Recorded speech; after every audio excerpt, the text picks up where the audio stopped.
What are these damn things for? I'll show you. Okay. Let's start with this site, which is the one ancient aliens will be doing next, for sure. Absolutely. This one here, you have a platform down the bottom that goes for about 40 metres that way. And then you have rocks stacked on top of rocks. Now see this piece here. Can you see that sort of spherical piece there? When you go there, that's reset in 10 centimetres there and 10 centimetres there. Then the wall continues like that. Now, 1, 2, 3, 4, they're stacked on top of one another. They've been cut. They've been cut and stacked. Now have a look at the next picture and you'll get an idea of perspective. That now gives you a feel for the size of the rocks we're looking at. And by the way, ladies and gentlemen, the reason why this cannot be in the Egyptian part and has to go to ancient civilizations is because that is granite and crystal. Granite and quartz. It's not sandstone. Egyptians never cut granite. Their pyramids, they use sandstone. This is not Egyptian. They cannot do this. So we have to go to earlier technology, more sophisticated than the Egyptians. And what we've got there is you can see the rocks there, and that one there fell off there. Now, this is where it gets interesting. And this is why ancient aliens wanted to take this picture here. That rock, there is the rock that sits in the creek. There's the main rock there. That rock is separate to both of them. It is the same distance apart either side. We believe it's been cut and slotted inside there. I don't know why, but I can tell you now, that rock is not that rock, and that rock is not that rock. And it's the same on both sides. The gap is exactly the same. Now, how that happened or why it's there, it don't make sense, and I've never seen nature do that before. Move to the next one, please, Evan. There's a point where they join up to give you an idea what's taking place with these rocks. They do join up. Now, what's really interesting is when you come into that site, there's a pyramid rock as you leave it, like that, and then there's a freestanding one in a grotto as you go in there. And they mark the beginning and the end of that site. There are too many coincidences there to call that nature at play. But we'll keep going because it gets weirder. Now, if you do walk through the bush and you find cube rocks like that, please tell me about them. We'll come and have a look at them. That's not natural. That is not natural. That would weigh about 2 tons. Again, granite and quartz. It is so hard, this rock, you wouldn't believe it. It's sitting on a gutter. It's been stood on top of that and left there. There are quite a few rocks like that. That one is the baby. Let's show them the father and mother together. That rock there, well, you'll get a better look at it later. If I was standing next to it, that would be my height, about there. It weighs about 10 tons. It's about 5 by that way and 4 by the other way. Next picture, please, Evan.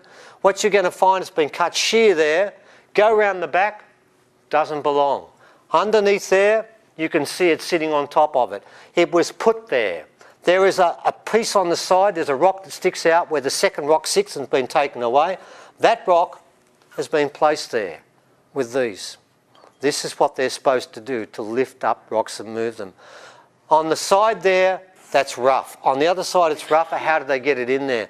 How do you get people to pick up a rock that weighs 10 tonnes and jimmy it into that place? You won't, because they'll all be underneath the rock. They'll be dead. Okay, next one, please, mate.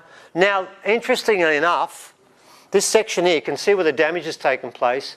There is the strongest archaeological proof that this is actually an artificial construction. As strong as all those other things were, I was still being sceptical until I found this. That one for me was the crux, because that rock is bigger than that rock and it's been placed on top, and the same with them. These rocks are smaller, they are bigger. Nature doesn't do that. They have been stacked and placed. Now remember, these rocks are all at least 2-3 tons, and it's granite. And then you look back from the side where we are and you can see what took place here. Here's some of another part of this whole complex. What I'm showing you are 2 different complexes. The shrine was the first one. This is the second one here. And it goes back that 10 to 12 to 15,000 years. We reckon that went down in the last time the civilizations fell, about 15,000 years ago. Now, we're going through this quickly because I do want to get to the rocks at the finish here. That cut there and another rock there, ladies and gentlemen, I've shown this to my geologist friends. There's not one geologist in the country who will tell you that's natural. Someone's been doing this, and it's all in the one place, and it's all on the same creek, and it's a bugger of a place to get to, isn't it, Evan? Oh, it's shocking. Lovely. I really enjoyed. You lost a few people on the way. Yeah, 4 out of 6 got injured. One lady knocked herself out and fell because we're walking on a creek bank and every rock was different. And once you put your foot on it, they move. So we had one lady that knocked herself out. She wouldn't go any further. We had another one that sprained her ankle, but she said, my ankle's getting better now because I can't feel it anymore. Another guy, Adam, was bleeding on both his feet because he walks in bare feet, but this ripped his feet apart. His eye made it. Yeah, right. Yeah, I bled all over the place. He was fine. Everyone else in our group was buggered by the end of it. It knocked us all over. But ladies and gentlemen, that's ancient civilization, and it ain't Egyptian. We're going back now.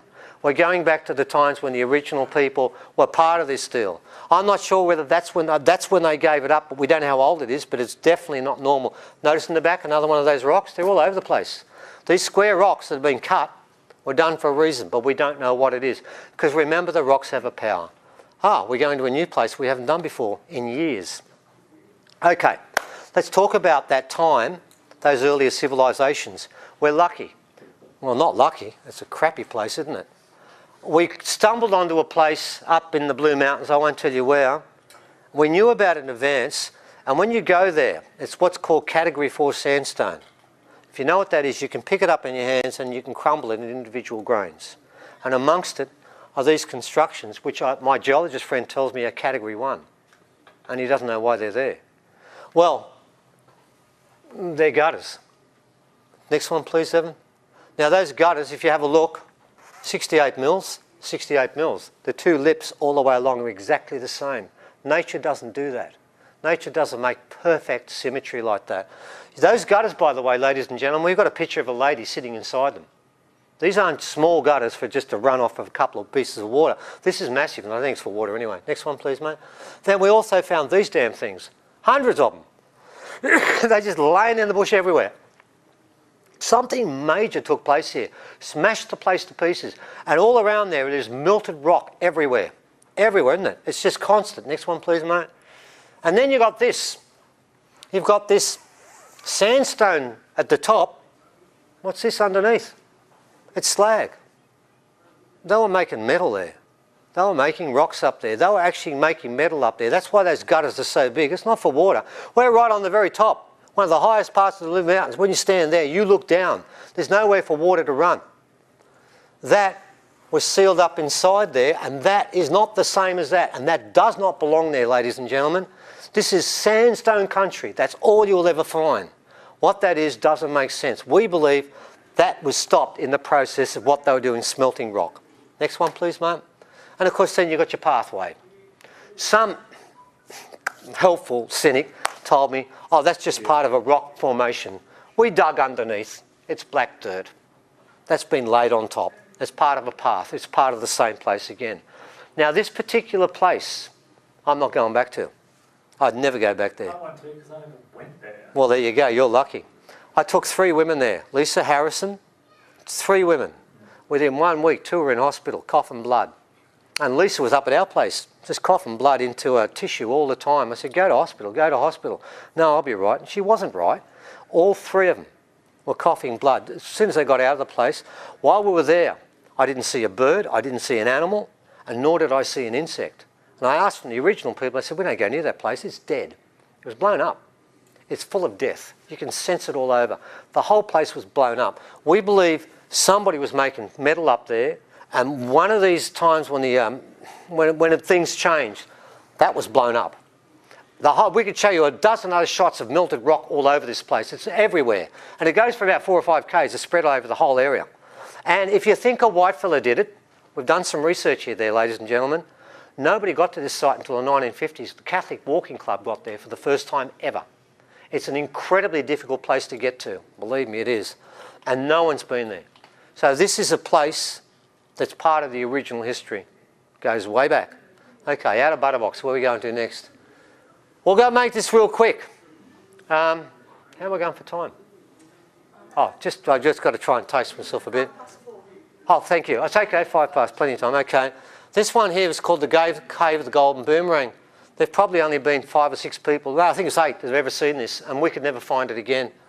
What it is, a series of figures, 1, 2, 3, 4, a bit like the Sistine Chapel. They stole it off them. This woman here, and you'll see more of it in a sec, because we had to do the pictures because it's not a great photograph. is reaching towards this woman who's floating in the air, reaching towards him. He's reaching towards the golden boomerang. What's really interesting is the Bradshaw paintings that someone showed me earlier.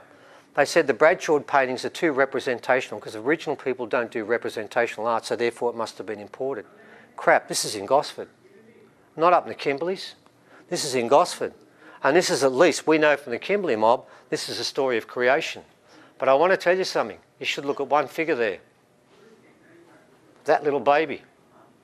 That's the most important figure. When I looked at it, I thought, my God, they've gone to so much trouble with the rest of them. The baby's over in the corner here getting his head kicked in. That didn't look fair. Next one, please, Evan. Now, there's some of the engravings there. You'll see it now. See the band running across there and the cross there? There's the woman with the dreads. That's unusual too. They are dreads. They're coming down. You can see them. Next one, please, mate. There's the first woman. And it is a woman. You can tell by that. This is representational, ladies and gentlemen. This is full-on representational. Original people don't do this, so they tell me. Reaching towards there. And by the way, she's got a little fingers there too, reaching across there. That's 25 by 8 metres. Each of these figures here is about this big, larger than life size. Where's this stand? Sorry? Where is it? Yeah, in Gosford somewhere, but you could give me $1 million, mate, and I'd get out there for a week and we'd never find it. I've got no sense of direction in the bush, mate. I'll get lost anywhere. Next one, please, mate. Right, we're going to skip the healing table because some of you people in the room know about this. And we'll leave it for now. All I can tell you is above the glyphs is a portal for women. That's all you need to know. And you can ask people in the room because quite a few people know about it anyway. Some people in this room have laid on it. There's a picture of Robin laying on it. There's a picture. By the way, it's a normal camera. There it is there, the blue starting up. There's a picture a couple of seconds later on the same healing table. It is a portal. And it is for women only. The Gympie healing table, I think we're going to have to say goodbye to Gympie and Graham Hancock. We'll skip it all. So we just don't have the time for it. There's Graham in a serious look. He reckons, by the way, the rocks there are the same as the rocks of Machu Picchu. I am going to tell you this story, but after we took Graham for 6 days on country with us, I only took him under one condition. He had to sit with an elder of the old ways, and he did. Kano. I'm going to tell you a story, and you can ask Graham if you meet him one day, and it might sound like this couldn't be true, but it is. Kano, he took Graham, and he told Graham, when you come here, I heard you're very important. He said, you're nothing here. You're a child with us. You consider yourself a novice, and he was quite happy with that. And that night, we sat around, didn't we, Evan? Yes. We sat around. And I'm sitting here trying to make my breakfast or dinner or something. Dinner in the dark. Dinner in the dark. I'm trying to make it with, I couldn't see a thing. All of a sudden, out of nowhere, he appears. Old way. Loincloth, all the different markings, all these totems marked out. And he starts singing, didn't he? Yeah. And he does that whispering song, doesn't he? Yes. Oh man, that whispering song. That's amazing. Anyway, he's doing all this stuff and he's telling us stuff and he's talking about the old way of doing things, talking in language and telling us what he means. Then when he's finished, he walks back one step, we're all watching him, and he walks back the second step, he's gone. He's completely gone. Now we're sitting around in a fire pit and it's all blue metal gravel. When you walk on it, you can hear every footstep. Half a second after he's gone, there he is, probably 3 rooms up, standing there with a big smile on his face. Huge smile on his face. This time Graham hadn't shut his mouth, had he? It's still open like that. What the hell's going on here? We went up later to Christine and said, we've seen him do a lot of things, but not that before. And her answer was, yeah, nor have I. Then I asked Kano, what did you do? And all he would tell me was this. He said, It was cryptic. always cryptic, he said this, I come from both places. That's all he would say. Did he disappear? Absolutely, without a doubt. Well, let me tell you another story about Kano while we're doing that, give you some proper blackfella magic.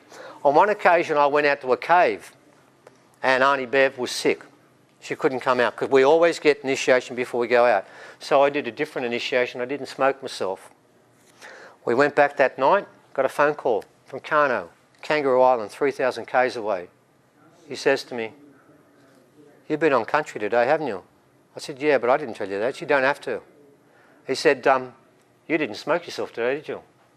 I said, no, we did another show. He said, don't tell me about that. The kangaroo told me. I said, what do you mean? He said, I've got a red kangaroo right now telling me everything you did. He said, you didn't smoke yourself this time, did you? I said, no. He said, well, if you go out in the country again and you don't smoke yourself, you're dead. I said, okay, fair enough. By the way, every time we've gone out in the country since, we've always smoked ourselves, without exception. Always. But I want to make the point, when we left that cave, an owl flew out. and left a feather behind. The owl went and told another animal, that told another animal, and the long and the short of it is, as much as you may not find this as possible, they told Kano, and Kano knew I hadn't smoked myself as on country. Now that is the old way of doing things, and that's the way we should be chasing up again. Anyway, let's move on, go past that. Right, we've got a little bit of time for this, but not much. Okay, let's move through this quick. Let's just do a couple of them.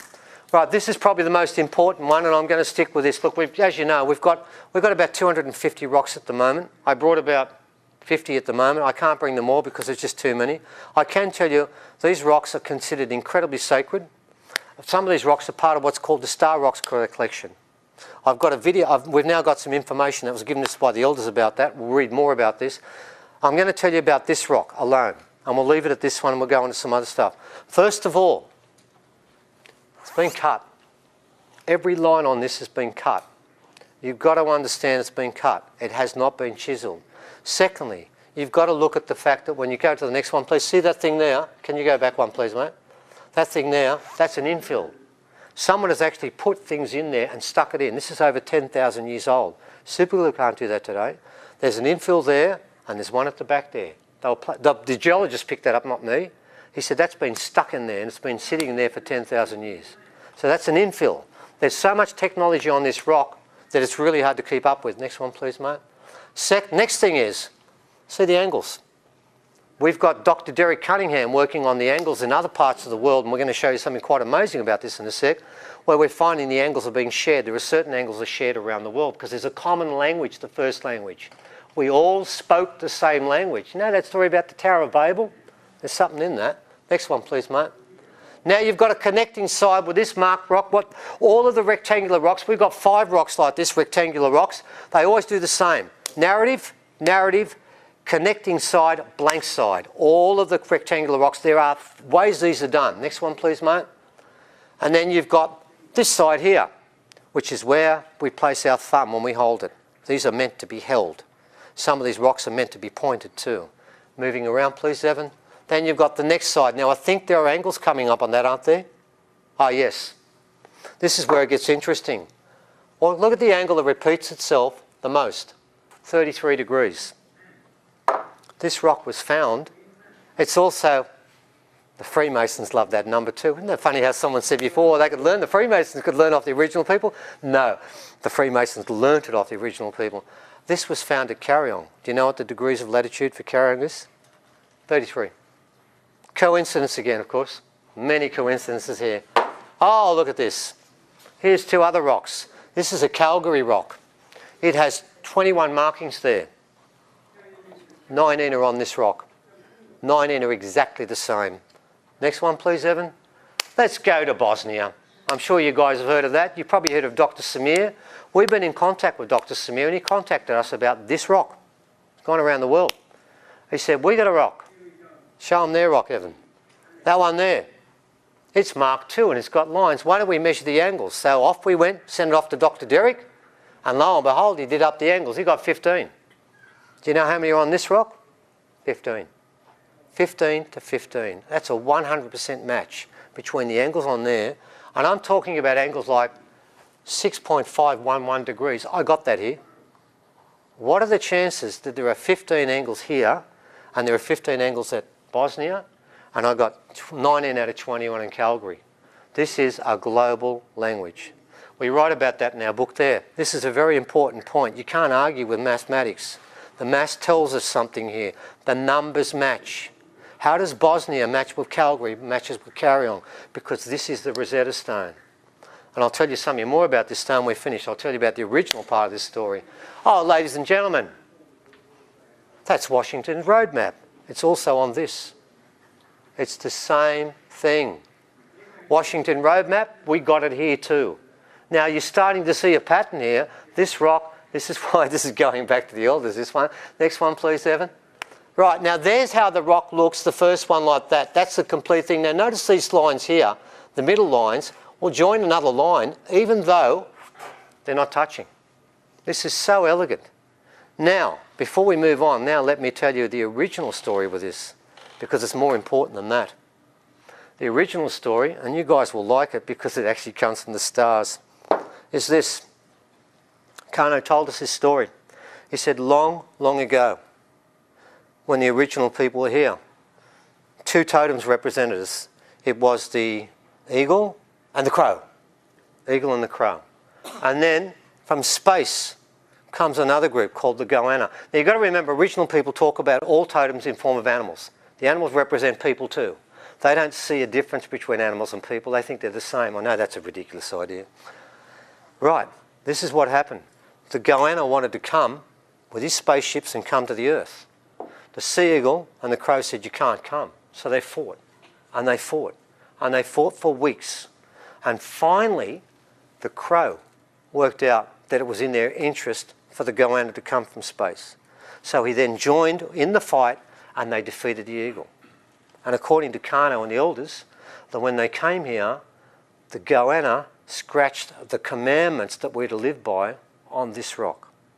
Now you've heard the story of the 10 Commandments carved on the rock. This is the story it comes from. That's according to the elders. These are the commandments they put on the rock. This is supposed to be done by the goanna. And this was done, according to Kano, at a time when humans had more DNA, which meant we were using it all. Remember when Evan said, Slater said we came with 7 senses fully developed? Someone said to me once, but we've only got 5. I said, no, we've got 7. We've just lost 2. We had them then. Okay, now the rock itself will just keep going. There's the infilling I spoke about.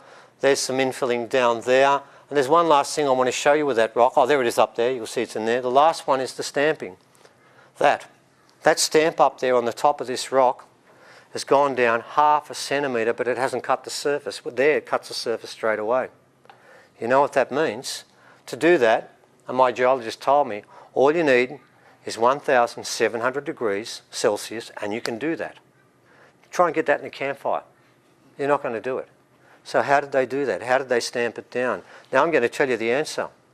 What's happened with all of these rocks is, do you realise the first thing that humans learned to do? The first time they ever melted any rock, it was silk.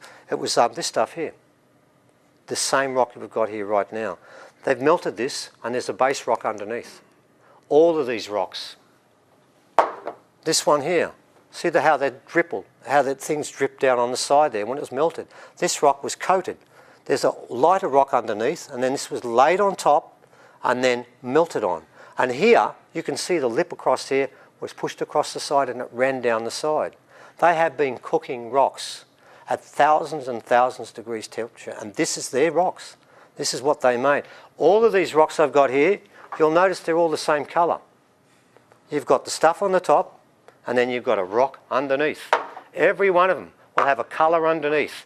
This particular rock here has got a hole that goes all the way through the rock, and it's all the same rock, and it's not the same on top. These are 2 different rocks melted onto one another, which gives you an idea. When I say that there was technology here we haven't reached today, yeah, here it is. It's all over the place. Keep going, please, Evan. We're going to skip a few of these rocks now. Rosses Rock 2, an amazing rock, which is this one here. Very quickly, notice, as I said, they're all the same. They're all the same. They're all being done the same way. They've all got silkwood on top. Okay, and you've got beautiful thing here. You can see the cut. You know, I said they cut it in one line. On this one, you can look at the cut line run all the way around the A.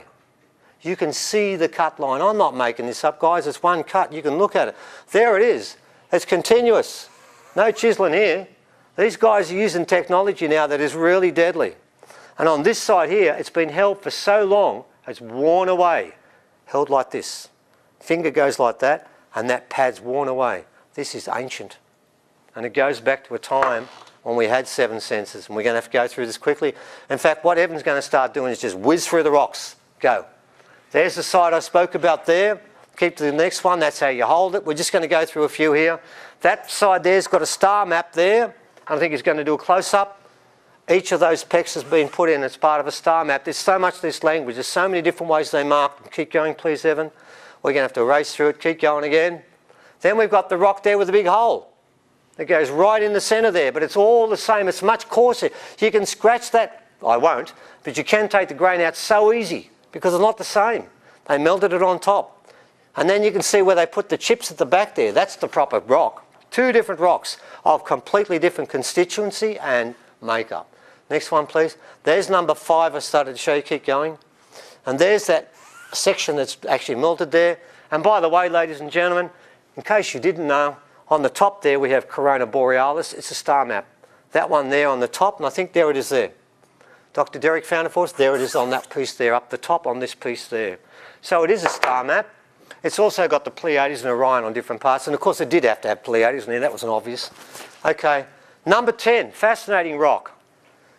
Somebody says this is like a sort of a Tibetan stupa sort of setup because it's got these imprints, ridges that raise up on this side, that side, and down near here again. Ridges have been ridged up on there. I don't know how they've done that, but it's a new thing again. Then they've got this sort of effect here. And the reason why this is all gone, it's meant to be held like this. My fingers and my hand have rubbed all this away. The only part that's not touched is the top part. Interesting rock. Next one, please. I'll skip the infilling. That's the biggest infill I've ever seen. There's a little tiny rock there. 15 different marks on it again. Tiny one, a rectangular one. Again, one clean side. The little rectangles always have a clean side. Keep going quickly, Evan.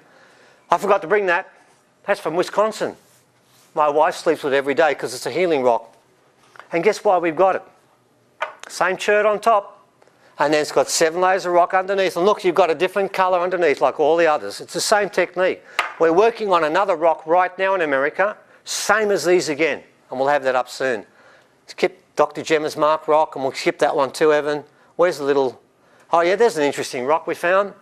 There's Mount Chincogan, and that's the rock we found. It's the same shape. We know it's Chincogan. And and interesting, when you do that one, it looks like a map of Australia. When you put all the sides together, it looks like an old map of Australia. That one's interesting. Tiny little ferret. This one here. But that's a nice piece of work here. That's just been cut into one side. You need fine tools. The toolkit that these people have is massive. Okay, next one please, Evan. Yeah, we haven't done that one. Keep going. You'll see that they're different all the time. That one there is by Uncle Marbach, isn't it? That one has actually got, that's what it looks like when you get it. It's a star map. It's a grid map. Now, Uncle Marbach chose that rock. Until he died, he kept that rock with him. He said that was part of the Star Rocks collection. Most of these rocks are star rocks. That's what they're called. Some of these aren't. They come from different parts. But the great majority, they've been looking for this collection for 50 years. It was all in private owners. That's why they couldn't find it. Next one, please. Oh, that's just pictures of rocks. Keep going. Some nice pictures by Smith. Oh, right. Okay, they'll like this. Right. Now, I haven't got quite to the alien story, but I will now. Okay, now we are complete. This is where we get into trouble. Big time. We get smashed for this because we're going to tell this story regardless. Okay. I believe those Star Rocks collection is made by the Pleiadians, but people could convince me it could be made by people. I'm going to wear that. It's possible. Now we cannot go to people anymore. This stuff is either made by people that relates to aliens or was made by them. The first one I think was made by the aliens. That's this one. That particular statue was found in Papua New Guinea at Mount Hagen. We know the lady who went and did it. They went with a mother who went and worked in Papua New Guinea, and unlike all the other ladies who had PIMS at 5 o'clock, she went and walked out in the villages and learned pidgin English and started to talk to the people from Papua New Guinea. She did that for a couple of years and they won their trust. They said, go up to Mount Hagen, there's something up there.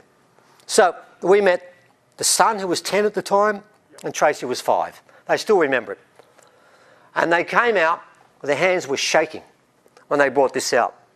They said, this is not ours. It comes from a time long before True. I'll get to that. Do it now. See that? See that hole there? That goes in that far and is a perfect cut. It drills into the neck. It's a clue for me. Now, Papua New Guinea. Let me tell you about the people in Papua New Guinea. Wide noses, wide features. This is so non-Papua New Guinean. This is something else again. They do not have the elongated head like that. But the beauty of this is, the most important part of this story was, that wasn't all she showed us. There was more. Not only that, she showed us this. Okay, the bird of paradise, 3.6 kilos. It's been scratched and cut. Yeah, fine, that's technology. That's okay. Next one's better. That. Have a look at that thing there, the 6-sided thing. It's got a flange sort of thing that comes in and goes out like that. Now have a look at what we found from the pre-Incan side. Same thing. What's the coincidence here? How come there's one in Papua New Guinea? They're not supposed to have got to Australia or backwards and forwards, but there it is. That with the flanging and the other one are identical. So from Papua New Guinea, the elders said these statues come from a time long before True. Long before True. Which means what they're saying is, it's not ours. It comes from before us. Now that was basalt. Papua New Guinea, Australia, stick, bone, stone. How do I cut basalt to do that? I can't. I can't do it. I cannot do it. And because it looks so much like an alien, where either aliens have done it or someone has done a representation of them. And the elders made it quite clear. This stuff is very ancient. Next one, please, mate. Oh, God, yeah. Hmm? Do we have time? You said half an hour before you want to do the rocks. 5 minutes. Oh, geez. Well, goodbye, Crystal Rocks. We're going to have to skip. Crystal Skull, goodbye. Yes, it would have been interesting. It's the only one in Australia. And it's the only one with teeth. And it's the only one, see that thing there? It actually has the suture bones for the brain. The ladies looked after it, had to cover it up because it was sending her crazy because it just kept talking to her all the time, and she actually sealed it up. There's some photographs of the energy that comes out of it. We'll do this on another occasion, but not today. We probably won't get much of a chance to do... Oh, there's the Pleiades sign again. That's at Burragurra. I will very quickly do Burragurra before we get there. We'll have to very quickly do it. Burragurra is an amazing site. Slater went to it, and this is why he got into trouble. Byami. You've heard that name. Do you know what it means? Byami actually means cut off your leg to create humanity. And when you find Byami, you will find one step called a Mandawi, because he's only got one leg. The other one's been cut off to create humanity. Byami has a wife called Mulla Mulla. What do they say about Mulla Mulla, Evan? Her name was that she was lifted down alive from a high place. So instead of being made on earth, she came from the sky above, where Byami dwells. She wasn't born here. She was born from above. And then the nameless one of Byami's 4 sons. He didn't want to stay. So what did he do, Evan? He ran off, didn't he? Yeah, he hopped into a tree, huge tree in girth, so tall that the foliage mixed with the clouds. And then the tree vanished in a cloud of smoke. This tree is now the Southern Cross and the star notches whereby the dead climb to Byami. Right, well, they're trying very hard here to tell us a story, aren't they? They're making this clear as they can for us. What Slater's done here, you can see why Slater's disappearing from the game here, 1937. He's writing too much of this sort of stuff. He's writing about stuff that you shouldn't really write about. So Burragurra is really about that.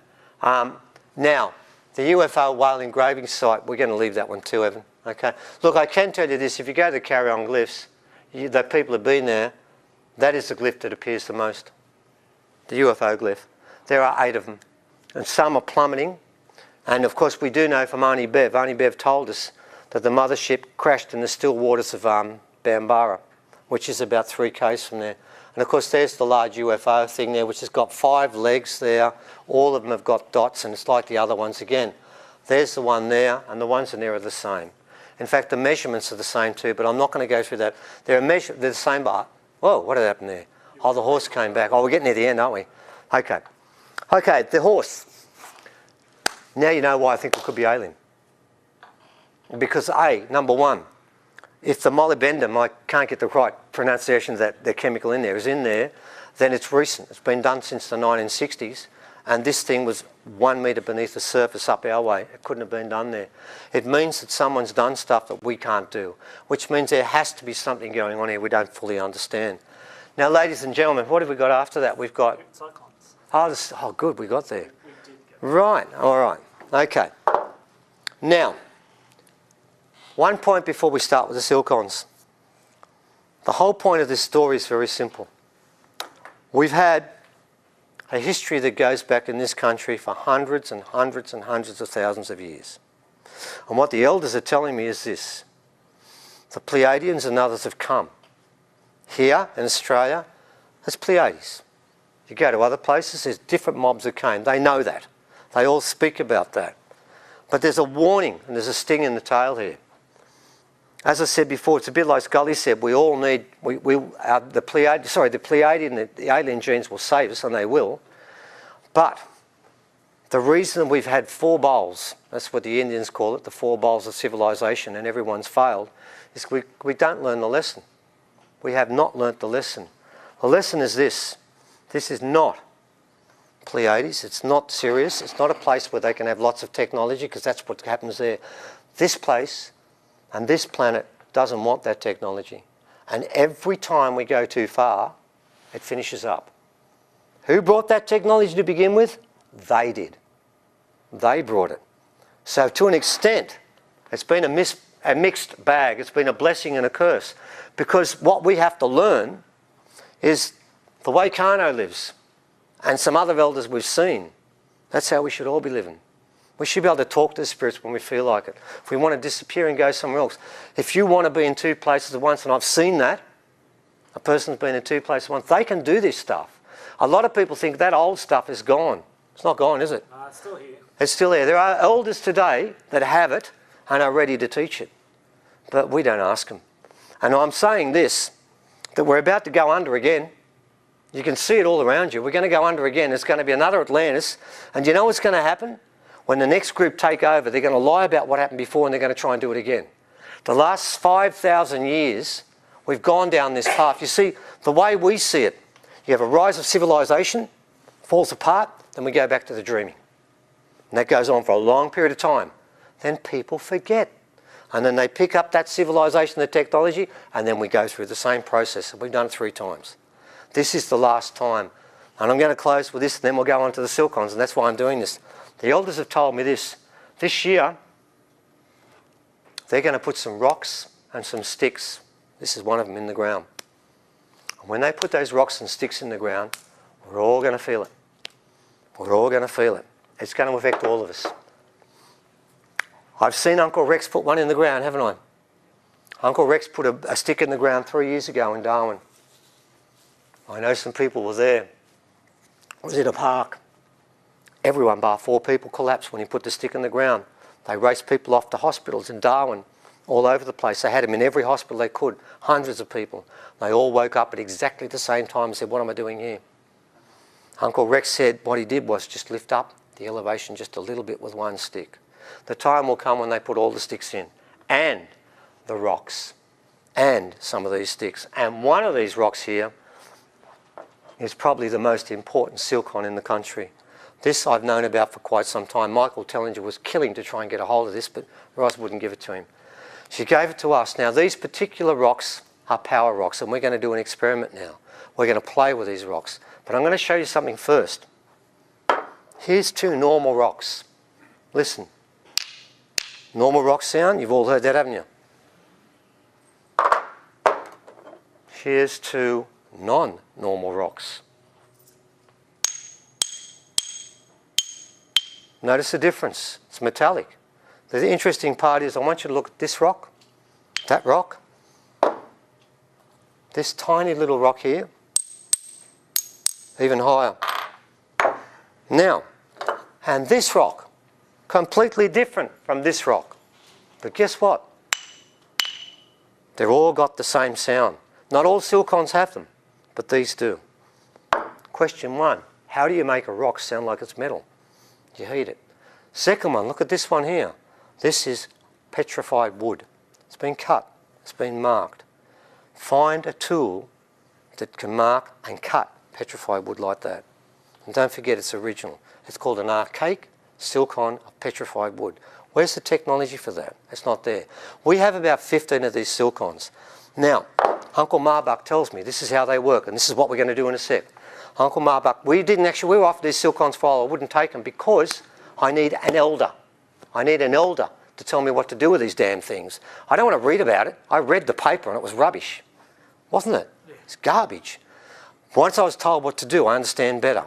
Now this is what I'm told by the elders.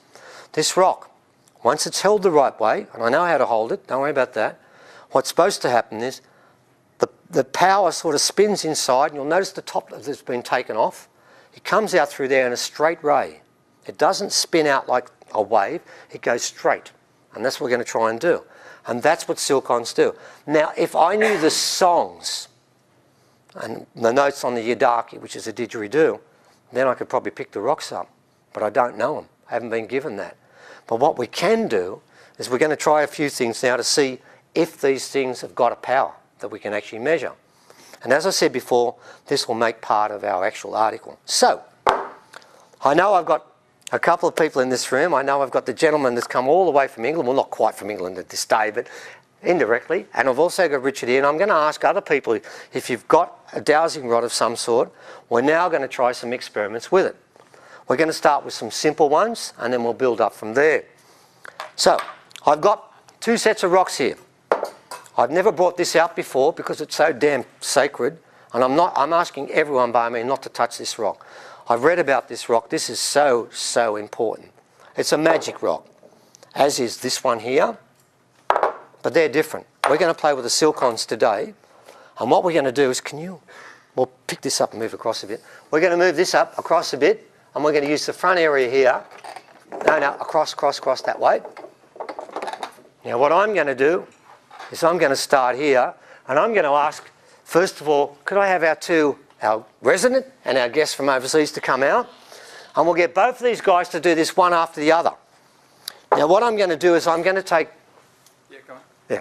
I'm going to take 2 silcons here. I've got 4 to play with, and we'll see what powers they've got. So... Steve, just put them down on the table by themselves. Yep, we're going to start with this. What we do first up is I'm going to ask both these gentlemen to just put their rods, to the side so we can see. Yeah. Look, get a standing position. Who was dowsed in this room? Put your hand up if you've done any dowsing before. Sorry?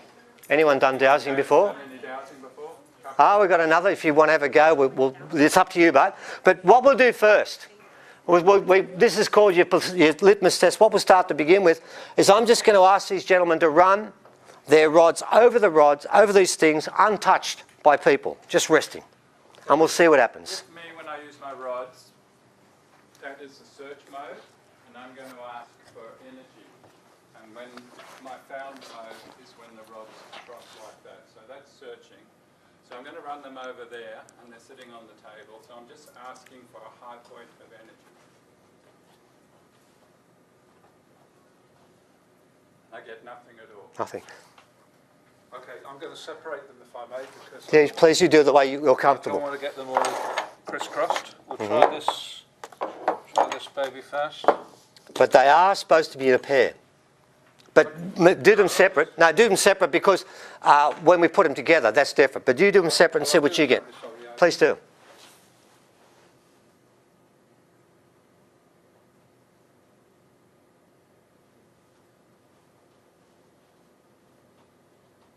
Oh, that's interesting.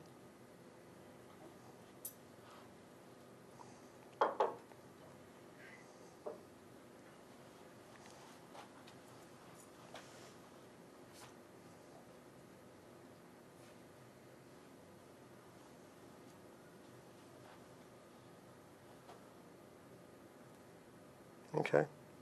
I could ask more, but we're going here. Let's go for the next one. Yeah, you just hold them, Steve. Hold them now. Me? Yeah. Hold them. No, hold this. Oh, good. That's what I didn't want to do. Okay. Now,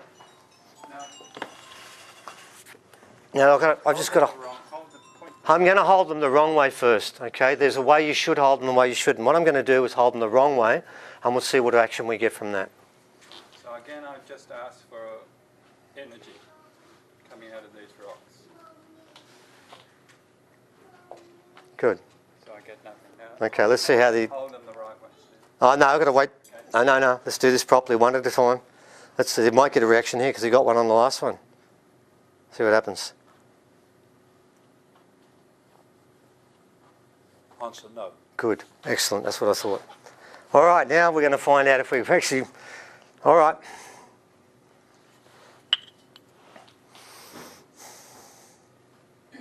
Hold them up. So again, They have to be held up. just asking for a high point of energy.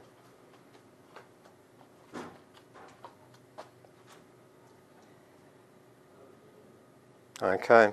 So I'll just do that one more time. Yeah, please. Oh, I've got a reaction there. Over to our guest from overseas. Okay.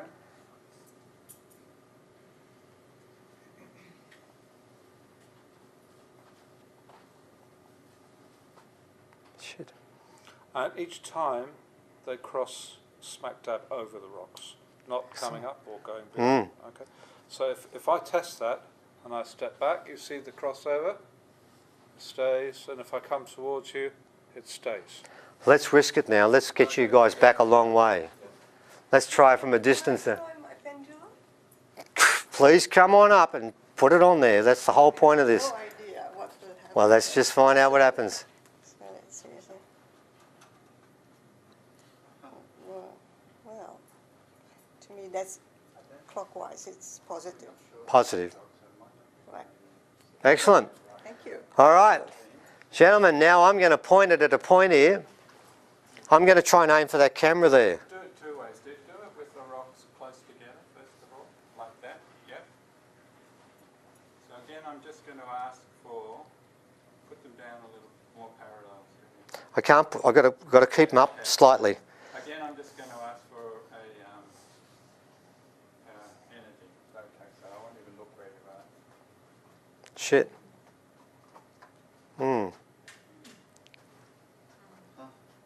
All right. Now let's do this one.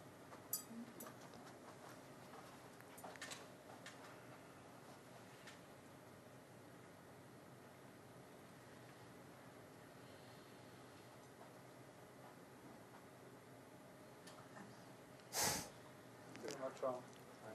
Like I said, ladies and gentlemen, it doesn't wave out. It just goes in a straight line. Now, the idea is that under the right conditions, the original people, if they could sing this and get some more action on this, I don't know how far we can go back on that. What we might try is, can we try some... One more thing. One more? Oh, you? Yeah. Hold them as wide hard as you can. Oh, okay. I'll go for it.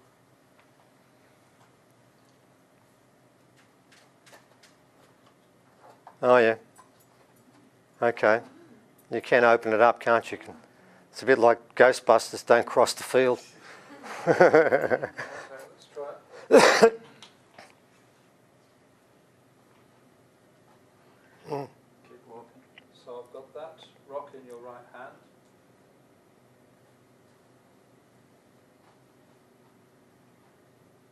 Left hand. Oh, I've got it in the left hand. Yeah. Okay. Just one more time, Steve. Try it like that. This way. Yeah. I just want to see if it's no. I've never held it this way I before. want to do it this way. No, but I've never done this. So I'll get down here.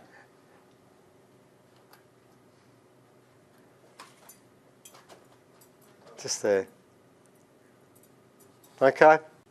Still works because I'm... Sec. This is not quite as good, but... Let's take a minute. No, hold on the same way. Okay.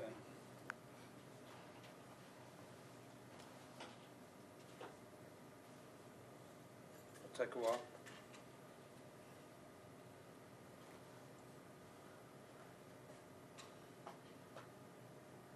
Okay.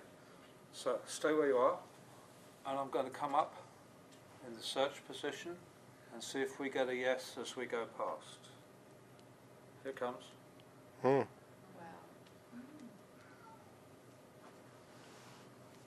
And back to search. So I'm getting Okay. stuff all the way through. Hmm. It goes right down the end of the room. We'll go out the next room and point. Go for it.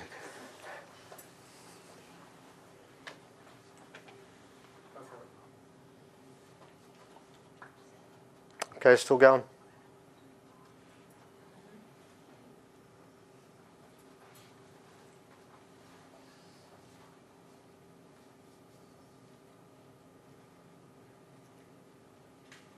Shit.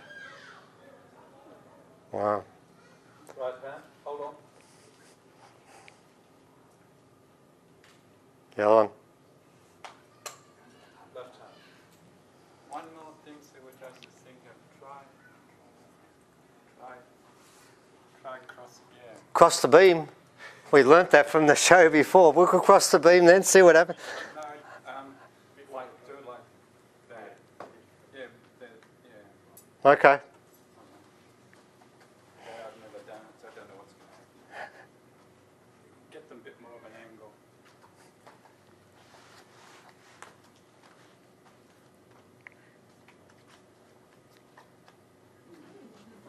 I'm Okay. going to come at you this way, All right. okay, in case we've got your lines intersecting. Ah, So I'm looking for that intersection. okay. Good point.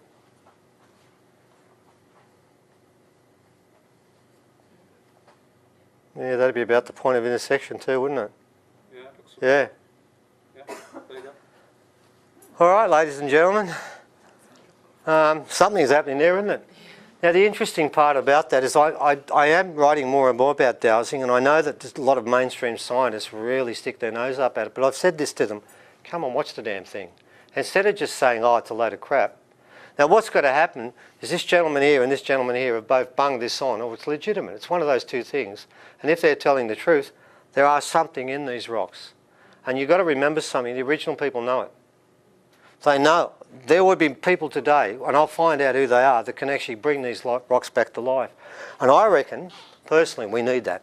We really do. I want to try this one. Asked my rods what it was, Can we find out about this one? whether it was sound. Is that a Sheringa? Oh, that's something different, man. I've read some weird things about that. Down without- Yeah, I'd like to find out about that. Can you take the other rocks out of it, please? Thanks. Yeah, they will give off their own energy.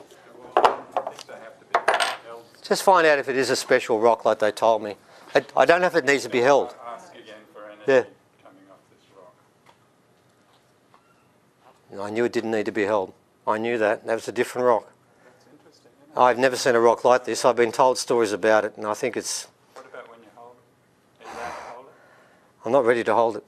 I don't want to play with that one yet. I can play with the silk-ons, but I need guidance on that. It's a bit scary, that one. I mean, it doesn't look that important, but it is. I've read some stuff about that. Stuff that's on there is pretty weird. It's not ochre. It doesn't come off. I don't know what it is, but we'll find out. You see, in the old days, ladies and gentlemen, what these guys were doing, original people would do this with their head. They could sense it. That's when you have 7 senses fully developed. What these rods are doing are tapping in. Oh, look at that. You can't even... Okay, so I'm asking, was this rock created on this planet? No. That's what I thought. That's why I spelled it. Ask that, see what you get. That's what I thought. I read the story about this rock, and it's like no other story. It looks weird. No. I wouldn't want to swear on that, but that's the first off. I'd want to come back another time, ask keep again, doing. ask more. Yeah. But that's the first off. Well, with me, this is my yes answer when I ask a question, and that's my no answer. So I'm asking. Oh, so in case you're confused, this is my yes. So I'm asking if this rock comes from this planet. Does that rock come from this planet? That's no. Okay. I thought so. That's why I wanted to finish with that one. I think that rock, as insignificant as it may well be, it's the first time I've actually shown this, and I don't show it too often. I pick and choose the audience. This may seem to be quite unimportant, but the stuff I've read about this rock, we've got the silk-ons, which are, without a doubt, they're movement rocks, and then we have this thing. No, I don't want to hold it for too long for very good reasons, but I knew that was important. So, ladies and gentlemen. And Steve, also, these rocks too, they have power Oh, yeah. when they're held as well. Yeah. I'll just do a quick demonstration. I'll always take number 2 out. Number 2's strong. Those rocks there will have a lot of power. They come back from the beginning. Asking for energy. It's funny about that. Why has it got this thing here? Because it's meant to be held. Like that. See that, ladies and gentlemen? A lot of these rocks work silica and skin together. They're both supposed to be... It's a combination of the two things. This rock, as with others, is meant to be held. Would that be because we emit our own energy and that Yes. would be what's going through the rock? Yep. Many of our rocks have got perfect shapes, lovely four-sided shapes, and they'll smash a bit off. And people say it's an accident. No. The reason they smash a bit of the rock is so that your thumb or your skin can get a better purchase and feel the grain more. Okay, so there's palpable energy I'm feeling out here. Out there. If I squeeze it in, it gets tight. If I go I actually felt that a bit. Oh, yeah. When you did that, when you squeezed in, You I could felt feel it? it. Yeah, I felt when you squeezed back in, It's in there. oh, this rock is Yeah. powerful. As I said, ladies and gentlemen, this is the star rock collection the original people have been looking for 50 years. And the point you've got to remember as we finish up, this is part of our future. And I'm going to tell you something now that the elders have told me this year, and I know that there was talk, I heard talk earlier, Marianne, about this year. The original people have been on my back now for 3 years, about 2016 being the changing year. They're not talking about anything coming, they're just saying that the land has told them that this is the year when the change comes forward and comes through. And they believe that, yeah, we had 10 generations. They had a prophecy, 10 generations, and on the 11th they would take the place back. They will take this place back, and what they're going to teach us is this stuff. And you know what? When they start doing what I know they can do with these things, we're going to stand back and look and say, I get it now. I understand what you guys are on about. They are our custodians. And I'm going to close with this point. When the different, and let's be honest about this, it's not hard with this group, but it is with others. When the different aliens came, they all came with different agendas. And I'm not going to pass judgment on the other ones. I'm going to talk about the one here. But the one here was, the Pleiadians created something they could incarnate into. That's why the original people say the Pleiadians are our countrymen. They don't say that they're our guests or our visitors. They are with us. Uncle Jerry, when he hung up, he always finished by saying before he passed on, don't forget, my grandmother told me the Pleiadians are our ancestors. Never forget it. I said, I won't forget that, Jerry. And he reminded me that every time. They left some gifts in here. These rocks are their calling cards. What we need to do is find out what these rocks have got to say. And when we do, we might find out what we're supposed to do next. I don't know. I probably will never work out, nor will ever work out exactly what it says. But I can tell you, this certainly is a gift from the gods. And the gods are, remind you of this, they are sky heroes. Now, I can tell you now, the sky heroes believe in a creation god too. They don't think it's an issue to fiddle around with genes to create a car for the soul to go into, because that's all this is, it's a car. They understand the story about the soul. But I'm going to close with this, and I was going to close with this. I think you know what I'm going to say, Evan. I'm going to finish by telling what Uncle Marbach said. I think it's very important for you guys more than any other group. That's why we're going to finish this way. I said to Uncle Marbach, okay, the Star Rocks collection, all this stuff you've been talking about, I don't get it. I said, I honestly don't get why they bothered coming here. I said, the last 5,000 years, all we ever do is fight each other and kill each other. We spend money on hurting each other. I don't see what they want from here. And he stood for a while, because they normally don't answer questions. No, they don't. They don't, but this time he did. He said, okay, I'm going to give you an answer, and I normally don't give answers, but I will give one this time, and I'll show you what he said. He said, I want you to think of Dr. Spock. I said, why? He said, I want you to think of Dr. Spock as being typical of the mob who are coming.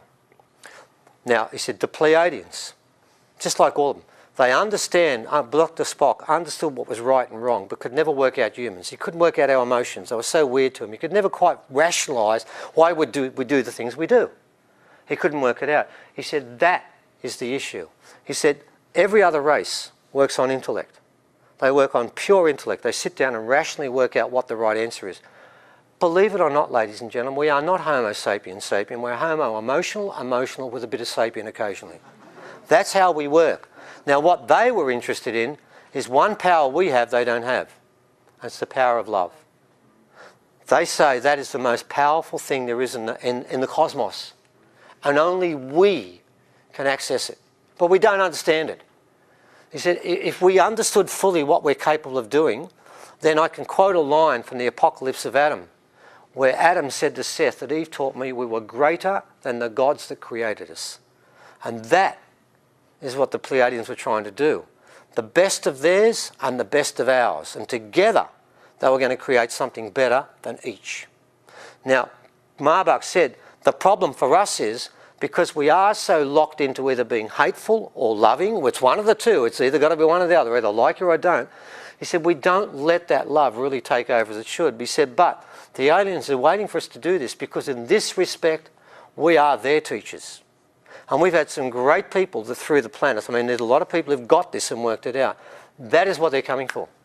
The one thing, they are all Dr. Spocks. And at the moment, we're either cranky apes, or we're giving love. We're doing one of the two. But think of this, and Marbach said this, he said, Dr. Spock would never lay his life down for another person or being. but we would. We'd lay our life down for another person because we love them, or because of something we believe in that takes our heart and soul. They don't get that, and they want that. That's why the Greys tried to look inside to find it. But it ain't in there. It's not in there. It's somewhere different they've got to keep looking for. So that's the trick, ladies and gentlemen. As much as they may be technologically 5 times, 20 times, 50 times greater than we are, when it comes to the spiritual part, hey, Kano can disappear and ring me up and tell me what I was doing 3,000 k's away. That's what they want. That's what they want. They want what Kano's got. And believe it or not, every person in this room can do what he can do, if we only knew how. But it's there. And as Kano said, all we got to do before he passed on is turn on those genes. There's 2 sets of genes running around every human being on this planet right now. And inside every set of genes, you've got Pleiadian genes. You've got Syrian genes. You've got Denisovan genes. You've got Neanderthal genes. You are a mixture of everything. But remember, you've got human genes that can teach you love, and you've got the Pleiadian genes that have the wisdom that can get that love. And then we've got all the other things that get in the way. So our job is very simple, and what the elders have told me, it's got to be done this year. What they told me was this: if people don't work it out next year, next year don't count. It's this year. You have to work it out now. And the people you know that are hanging on the fence, go and talk to them, man. They haven't got much time left. Because when those sticks go in the ground, when those rocks go in the ground, let me tell you what happened. And I'll close with this. Everyone fell asleep that time. If they're not evolved, they won't wake up. When they put those rocks in the ground, they put the sticks in the ground. It won't be painful. They'll just fall to the ground, sleep, and they won't come back. And that's a very elegant way of finishing the story. That's what I'm told is going to take place. That is the history we've been talking about, ladies and gentlemen. And thank you so much for listening.